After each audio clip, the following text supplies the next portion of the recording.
అందరికీ నమస్కారం. నిజమైన క్రైస్తవత్వం అంటే ఏంటి? చాలా సింపుల్ ప్రశ్నలా అనిపిస్తుంది కదూ. కాని మనం సాధారణంగా అనుకునే దానికి, బైబిల్ చెప్పే అసలు సత్యానికి మధ్య చాలా పెద్ద తేడా ఉంది. సో ఈరోజు మన విశ్లేషణలో ఆ తేడా ఏంటో లోతుగా చూద్దాం. సరే, మొదటి ప్రశ్నతోనే మొదలుపెడదాం. చర్చికి వెళ్తే క్రిస్టియన్ అయిపోతారా? అంటే ప్రతి ఆదివారం చర్చికి వెళ్లటం, కొన్ని ఆచారాలు పాటించడం, ఇవి చేస్తే చాలు ఒక వ్యక్తి నిజమైన క్రైస్తవుడు అయిపోయినట్టేనా? చాలామందిని తొల్చే ప్రశ్న ఇది. ఈ సందేహం నుంచే మన ప్రయాణం మొదలవుతుంది. చూడండి, ఇది చాలామంది మనసులో ఉండే కామన్ డౌట్ అన్నమాట. బాప్తిస్మం తీసుకోవడం, రెగ్యులర్గా ప్రార్థనలు చేసుకోవడం, ఇవేనా క్రైస్తవత్వానికి కొలమానం? సరే, ఈ సందేహాల వెనుకున్న అసలు విషయమేంటో ఇప్పుడు చూద్దాం. సాధారణంగా మనం చూసేది ఇదే. ప్రతి ఆదివారం చర్చికి వెళ్లడం, బాప్తిస్మం తీసుకోవడం, క్రమం తప్పకుండా ప్రార్థనలు చేయడం, నిజానికి ఇవన్నీ చాలా ముఖ్యమైనవే, కాదనట్లేదు. కానీ అసలు పాయింట్ ఏంటంటే, క్రైస్తవత్వమంటే కేవలం ఈ పనులన్నీ చేయడమేనా, లేకపోతే దీని వెనుక మనం తెలుసుకోవలసిన లోతైన అర్థమేదైనా ఉందా? అక్కడే అసలు విషయం ఉంది. బైబిల్ ఏం చెప్తోందంటే, క్రైస్తవత్వం అనేది కేవలం కొన్ని ఆచారాలకు, కర్మకాండలకు మాత్రమే సంబంధించింది కాదు. అది అంతకు మించిన ఒక పెద్ద మార్పు, ఒక పరివర్తనకు సంబంధించిన విషయం. ఇప్పుడు స్క్రీన్ మీద కనిపిస్తున్న ఈ తేడాను ఒక్కసారి జాగ్రత్తగా చూడండి. ఇది చాలా చాలా ముఖ్యం. ఒకవైపు ఏముంది?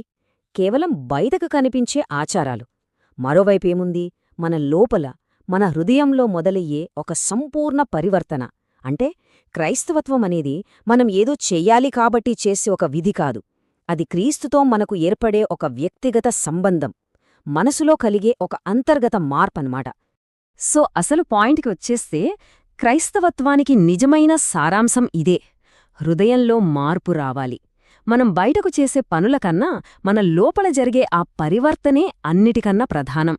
అయితే ఇంతకీ ఆ మార్పు అంటే ఏంటి? ఎలా వస్తోంది?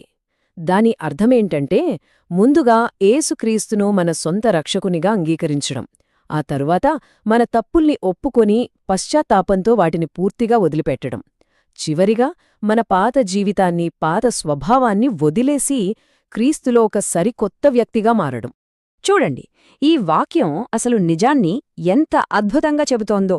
ఈ మార్పు అనేది నలుగురికి చూపించడం కోసం కాదు. ఇది మన అంతరాత్మలో, మన హృదయంలో మొదలవ్వాలి. అసలైన ప్రయాణం అక్కడే మొదలవుతుంది. ఓకే, బావుంది, హృదయంలో మార్పు వచ్చింది అంటున్నారు. మరి అది మన జీవితంలో బయటకు ఎలా కనిపిస్తుంది? ఆ మార్పు మన పనుల్లో, మన ప్రవర్తనలో ఎలా బయటపడుతుందో ఇప్పుడు చూద్దాం. ఆ లోపల వచ్చిన మార్పు ఇలా బయటకు కనిపిస్తుందన్నమాట. ఎలాగంటే, అన్నిటికంటే ముఖ్యంగా దేవుణ్ణి ప్రేమించడం. ఆ తర్వాత మనల్ని మనం ఎలాగైతే ప్రేమించుకుంటామో సరిగ్గా అలాగే మన పక్కవాళ్లని కూడా ప్రేమించడం. ఇక్కడితో అయిపోలేదు. మన శత్రువులను కూడా ప్రేమించడం, వాళ్లకోసం ప్రార్థించడం. ఎవరైనా మనకు హాని చేస్తే పగ తీర్చుకోవడం కాదు, వాళ్లమీద కరుణ చూపించడం. పేదలకు, కష్టాల్లో ఉన్నవాళ్లకు సేవ చేయడం. సమాజంలో నిర్లక్ష్యానికి గురైన వారికి గౌరవం ఇవ్వడం. ఇవన్నీ ఆ హృదయంలో వచ్చిన మార్పుకి బ్రతికున్న సాక్ష్యాలు. సో చివరిగా చెప్పొచ్చేదేంటంటే, ఈ విషయాలన్నీ కేవలం తెలుసుకుంటే సరిపోదు. వీటిని మన రోజువారీ జీవితంలో ప్రతిరోజూ ఆచరణలో పెట్టడమే అసలైన సువార్త జీవితమంటే. అయితే ఒక డౌట్ రావచ్చు. మరి మనం మొదట్లో మాట్లాడుకున్న చర్చికి వెళ్లడం, ప్రార్థన చేయడం, ఈ ఆచారాల సంగతేంటి? వాటిని పక్కన పెట్టేయాలా? కాదు, వాటిని ఇప్పుడు ఒక కొత్త కోణంలో అర్థం చేసుకుందాం. ఇక్కడ మనం గుర్తుపెట్టుకోవాల్సిన ఒకే ఒక్క ముఖ్యమైన విషయమేంటంటే, చర్చికి వెళ్లడం, ఆరాధించడం అనేవి మన గమ్యం కాదు, మన ఆధ్యాత్మిక ప్రయాణానికి ఆరంభం మాత్రమే. అవి మన విశ్వాసానికి బలమైన పునాది వేస్తాయి, అంతే. కాని గుర్తుంచుకోండి, పునాది వేరు, దానిమీద కట్టే పూర్తి భవనం వేరు. చివరిగా ఈ ఒక్క వాక్యం మన మొత్తం చర్చను సంక్షిప్తం చేస్తుంది. నిజమైన క్రైస్తవత్వమంటే క్రీస్తు గురించి తెలుసుకోవటం కాదు, క్రీస్తును అనుసరించడం, క్రీస్తులా జీవించడం. అంటే కేవలం మాటల్లో కాదు, చేతల్లో చూపించడమన్నమాట. కాబట్టి ఇదంతా విన్నాక మనల్ని మనం వేసుకోవాల్సిన ప్రశ్న ఒక్కటే.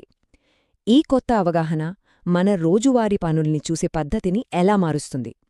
మన బంధాలను, మనం తీసుకునే నిర్ణయాలను ఇది ఎలా ప్రభావితం చేస్తుంది? ఒక్క నిమిషం దీని గురించి ఆలోచిద్దాం.